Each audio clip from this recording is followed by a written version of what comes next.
City government naglaan ng biyaya sa 9 repatriated OFWs at 13 athletes. Ang pamahalang palunsod ng Lucena ay nagkaloob ng tig 10,000 piso sa siyam na Lucinahin repatriated overseas Filipino workers na naapektuhan na nagpapatuloy ng tensyon sa gitnang silangan. Ang nasabing cash assistance ay magsisilbing panimulang kapital para sa kanilang planong maliit na negosyo at maging daan upang muling makapagsimula ng buhay dito sa bansa.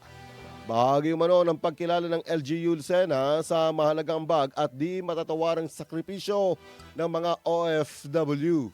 Samantalang sa kaparehong araw ng Hunyo 30 ay nagkaloob rin ang city government ng cash incentives sa 13 mga manlalarong Lucinahin matapos na makapag-uwi ang mga ito ng medalya sa katatapos na 2026 palarong pambansa.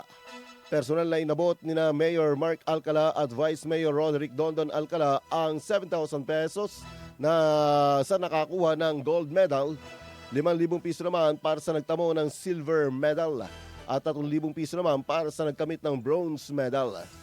Pagpapakita ito ng patuloy na suporta ng pamahalang pangsod sa mga atletang Lucinahin. IFM News Lucena.